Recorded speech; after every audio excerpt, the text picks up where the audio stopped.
We all have that one friend. Oh, definitely. Like the one who walks into a room and instantly makes everyone feel like they've just had a double espresso and a big hug. We colloquially say they have, good vibes. Right, yeah. And on the flip side, you've probably sat next to someone on a bus or maybe in a meeting where you literally feel your own energy being siphoned right out of your body. Ugh, yes. Bad vibes. Exactly. We throw these phrases around as abstract, kind of poetic ideas. Okay, let's unpack this. What if those vibes are actually a visible, measurable, glowing electromagnetic signature wrapping around your body right now? I mean, it completely reframes how we interact with the world. We are talking about the human aura. Yeah, and our mission today for this deep dive is to demystify this human energy field. We're giving you the ultimate guide to understanding, seeing, and interpreting auras based on a massive stack of sources we've been synthesizing. Conceptually, an aura is this oval-shaped, color-specific field radiating anywhere from a few inches to a few feet around all living things. And that includes you, the person sitting next to you, and even like the houseplants on your windowsill. Now, to be clear right up front, mainstream science hasn't fully mapped or validated the aura as a standalone biological system. But humans do emit a measurable electromagnetic frequency. Like, our nervous systems are electrical. Right, and our hearts generate magnetic field. Which is pretty wild to think about. It is, and it scales up infinitely. The Earth itself possesses a measurable electromagnetic field called the Schumann resonance. So, recognizing that living organisms are enveloped in energetic frequencies isn't just, woo-woo. It is the physical reality of our universe. Yeah, and spiritually speaking, an aura is simply described as a vibrational frequency. What's fascinating here is how the literature bridges that physical-spiritual gap. There's a profound framework, often cited in this space. It goes, we are not human beings having a spiritual experience. We are spiritual beings having a human experience. Man, that changes the whole paradigm. It really does. Instead of viewing ourselves as, meat suits that occasionally have deep thoughts, we are radiating energy that just happens to be operating a physical body. Exactly. And just as our physical body has complex anatomy, interconnected nervous systems, muscle fibers, and bone structures, the aura has a highly organized anatomy too. It's not just a nebulous cloud of mood lighting. Right. The energy body actually consists of 7 distinct planes emanating outward, and these correspond directly to the 7 chakras, right, in rainbow order. Yes. And rather than viewing them as separate independent rings, you have to think of them as a cascading system. The innermost layers, the physical and emotional planes, sit closest to your skin. And those govern your baseline physical health and immediate moods, right? Exactly. And then as you move further out, the energy becomes finer and governs higher concepts.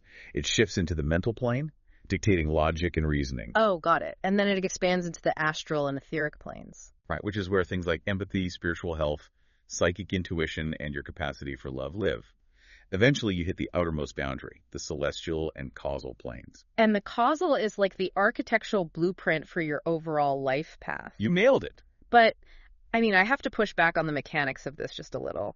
It's easy to casually state that our outer energetic fields affect our physical health, but how does an invisible spiritual issue floating out in the causal or celestial planes actually convert into a physical sickness down in the dense tissue of the body? That's a great question. If we connect this to the bigger picture, the mechanism is essentially a downward energetic cascade. Manifestations always begin at the most subtle, divine level first. Okay, can you give an example? Sure. Take someone who has felt forced to hold their tongue their entire life, a suppression of their divine truth. That suppression originates as a spiritual friction. Because the energy cannot flow outward, it drops down into the mental plane. Ah, I see. Here, the person begins internalizing cognitive loops, telling themselves stories about why their voice doesn't matter. Wow, so they basically build a mental cage out of a spiritual blockage. Exactly. Ah. And that mental cage gets heavy. It inevitably sinks into the emotional plane, turning into chronic resentment or, unexpressed grief. Which sounds exhausting. It is. And when emotional weight stagnates long enough, the energy becomes entirely dense and static. It crosses the threshold into the physical plane. The literature specifically notes that long-term suppression of the throat's energy center physically manifests as throat disorders. Wait, really? Like, what kind of disorders? Anything from chronic laryngitis to localized cancers. The physical illness is the final loudest alarm bell of the spiritual collapse. That is heavy. But it beautifully illustrates why viewing the body and the aura as a single ecosystem is so crucial. If these planes dictate everything from our localized physical health to our emotional resilience, the immediate question is, how do we actually perceive this ecosystem? Right. And how do we manage it before that alarm bell rings? Well, perception can be approached technologically or organically. On the tech side, there's Kirlian photography, which captures this phenomenon. I've heard of that. It looks like a glowing outline, right? Yeah. It involves applying a high-voltage, high-frequency electrical field to an object on a photographic plate. This ionizes the surrounding air and captures the coronal discharge, the literal energetic outline or aura of the subject. But you don't need a high-voltage lab to observe this, which is the cool part. There is a highly effective, low-tech exercise to train your organic perception. Yes, the white wall exercise. Yeah, you just need a friend, a plain, light-colored shirt, and a solid white wall. The trick is entirely in how you utilize your optical focus. When your friend is standing against that white background, you cannot stare directly at them.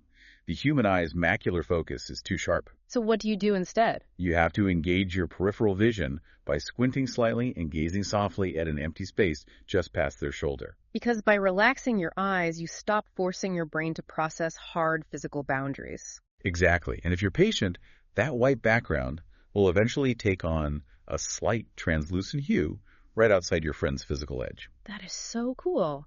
And once you understand that you can perceive this energy, you realize you can actively project your own, like the classic technique of aura protection. Right, which is so necessary. If you walk into a highly draining environment, say a toxic office or a tense family gathering, you consciously visualize your aura expanding outward to form an impermeable boundary. A boundary of whatever color you feel you need in that moment. It's like opening up an invisible, glowing umbrella when you're stuck in a rainstorm of bad vibes. It just actively deflects the mess away from you so you don't absorb the dampness. That's a perfect analogy.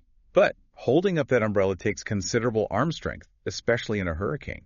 Which brings us to a critical warning regarding a different projection method: helping others. Oh, this is the practice of intentionally pushing your excess energy into someone who is depleted, right? Yes, So basically opening your umbrella to cover someone else. exactly. But you should only attempt this if you possess ironclad spiritual discipline. If you're naturally prone to giving more than you receive, pushing your energy into someone else's field will deeply drain your own reserves. Which sounds dangerous. It is. Without proper grounding, you aren't just sharing your umbrella, you are giving it away and choosing to stand in the freezing rain. You must ensure your own energetic field is fortified first. Secure your own oxygen mask before assisting others. Got it. Now, whether you are trying to heal yourself or simply looking at the hue around your friend, you need to decode what these colors actually mean. Yes, the color spectrum. The spectrum operates from the ground up, starting with the physical and active lower chakras: red, orange, and yellow. Let's start with red. Because red is anchored to the root chakra, its energetic signature is deeply tied to primal survival, stability, and physical action. People radiating a bright, clear red aura are purposeful, grounded leaders. Their energy is robust because it draws directly from the earth. Right. But when that survival energy gets trapped or blocked, the red turns murky or dark. A murky red indicates stress and defensive anger. The fight or flight system is jammed in the fight position. And dark red points to a deeper struggle with control and jealousy, right? Exactly. And the prescribed fix here relies on mechanics. You can't think your way out of a physical energy block. You have to burn off that excess root aggression through intense physical activities, like hiking. Okay, moving upward, the energy shifts from mere survival to external engagement. This is the sacral chakra, radiating orange.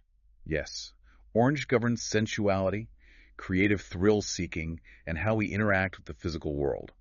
When someone has a vibrant tangerine aura, it means their sensory receptors are firing on all cylinders. They are quite literally vibrating with external charisma. They are the ultimate dynamic communicators. But again, the shade of the color matters. A burnt orange aura suggests someone is profoundly stuck in a rut. Think about the friction of that. They have all this sensory, thrill-seeking energy, but nowhere to direct it. It burns out from the inside. Ouch. And what about yellow-orange? If it shifts to a yellow-orange, you're looking at pure adrenaline junkies who are highly prone to addiction because they are constantly chasing external stimuli to keep that aura lit. Which creates a natural transition into yellow. If orange is how we chase external thrills, yellow is how we internalize them. This is the solar plexus, the seat of the ego, self-esteem, and personal identity. Light yellow auras signify optimism and cheerful motivation. A deep, pure gold indicates profound inner peace. The ego has been successfully integrated into the spiritual self. Here's where it gets really interesting, though.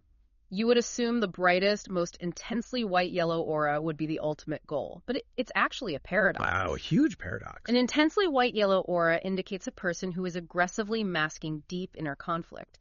They look incredibly put together on the outside, acting as the cheerleader for everyone else while refusing to process their own mental health battles. The ego is weaponizing optimism as a defense mechanism. It's a vital reminder that an aura is a diagnostic tool, not just a mood ring. It reveals what we are trying to hide. Wow. But as energy ascends past the diaphragm, we leave the lower realm of the ego and survival. We enter the middle chakras, transitioning to empathy, unconditional connection, and expression. Right. This is the domain of green, pink, and blue. Green is tethered to the heart chakra. This energy is calm, balanced, and intrinsically connected to nature. An emerald aura magnetizes people. These are your natural healers. But if that green becomes dark and muddy, the flow of love has stagnated, pooling into envy, bitterness, and an inability to let go of grudges. And nestled directly above that, bridging the heart and the throat, we encounter a uniquely rare frequency, pink. This represents pure, unconditional, nurturing energy, completely independent of gender. It's a beautiful energy to encounter. Wait, I need to ask for some clarification here on the physics of this. Visually, pink is just a desaturated lighter shade of red. So isn't a pink aura just a variation of that aggressive, passionate root chakra energy we already covered? Oh, I see why you'd think that. But no, it is not a dilution of red. It is an entirely different vibrational octave. Really? How does that work? Well, pink does not stem from primal passion. It requires a highly evolved mechanism. To radiate a pink aura, a person must be wise and resilient enough to actively process negative worldly energy, neutralize it within the heart, and push it upward toward the throat as pure compassion. Oh, wow. Yeah, it is the energetic footprint of intentional grace, not primal instinct. That makes perfect sense. It's the conscious choice to nurture. And as that energy moves fully into the throat chakra, it transitions to blue, the frequency of communication and authentic expression. Light blue auras belong to people who easily speak their truth.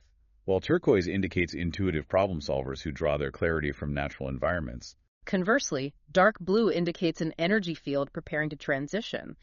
It belongs to someone actively moving away from worldly concerns and stepping onto a deeper spiritual path. But if the blue energy cannot express itself, if the throat chakra is entirely blocked by fear or suppression, the pressure builds up. Yeah. It literally feels like an invisible, suffocating weight pressing against the neck. You physically choke on your own unspoken truth. Exactly. Now, if the energy does manage to flow past the throat, we leave the physical realm entirely. We hit the peak of the system, the purely spiritual realms of indigo, violet, white, and the absolute void of black. Indigo governs the third eye chakra. This is the center of profound intuition and spatial awareness. People with a bright indigo aura are natural peacemakers and empaths. They don't just understand other people's feelings, they absorb them into their own energetic field. Yes, which is quite a burden. Which creates a beautifully tragic paradox. Indigos are the most intuitive people on the planet. They can read a room the second they walk into it. Yet that wide-open, porous empathy makes them the absolute most susceptible targets for toxic energy vampires. It really does. Their greatest gift is their fatal flaw if they fail to construct rigid, energetic boundaries. Ascending to the crown chakra at the top of the head, the frequency shifts to violet. This is the realm of higher consciousness and astral connection.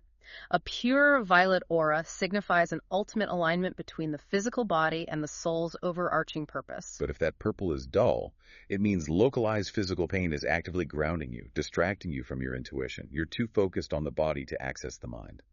And above violet is the absolute peak, white. A bright white aura isn't actually a single color. It is the perfect, unblemished integration of all chakra energies firing in harmony. It represents total enlightenment and selflessness. Very rare to see. And then there's the absence of frequency, black. Just a void. Yes, and it is crucial to understand that a black aura, or dark, localized patches within an energy field, does not indicate malice or a dark soul. It indicates a void. This raises an important question. Wait, you usually say that? I do. This raises an important question. If it's not a color, what is actually happening mechanically? Right. What's going on there? A void means a complete halt of prana, your fundamental life force. The energy has stalled. This is the energetic signature of extreme burnout, severe psychological trauma, or total physical exhaustion. The system is shut down to protect itself. So how do you reboot a system that has gone completely dark, like rescue yourself? You have to force external energy back into the system through resonance. Modalities like targeted acupuncture or deep meditative breathwork begin to clear the physical pathways. But energetically, chanting the Bija mantra is highly prescribed here. Because it's not just a nice sound to make. Precisely. It is a specific acoustic frequency. Chanting Om produces a vibration that physically resonates through the skull, stimulating the pineal gland. It is said to match the baseline frequency of universal energy. That's incredible. By generating that frequency internally, you create a sympathetic resonance that forces the blocked crown chakra to open, pulling fresh prana back into a depleted, blackened system. It's literally jump-starting a stalled car battery by connecting it to a live grid. And the reassuring takeaway from all of this is that your aura is not a permanent tattoo. It is a dynamic, shifting ecosystem. Absolutely. Your energetic footprint changes every few weeks based on your diet, your stress levels, and the company you keep. If you are curious to map your current state, aura readings typically take about 15 to 30 minutes. In a relaxed state, a practitioner can identify where your energy is vibrant and where it is tangled, often offering Reiki to smooth out localized physical blocks. And if you're lucky, they might spot what is known as the healer's aura. This is an incredibly rare, shimmering field composed of golden, indigo, or violet light. It indicates you possess latent psychic gifts and a natural magnetic capacity to heal the people around you. Which is such a beautiful thing to discover. So what does this all mean? Why bother squinting at a friend against a white wall or analyzing the hue of your own energy? Because it forces you to become profoundly aware of your localized footprint.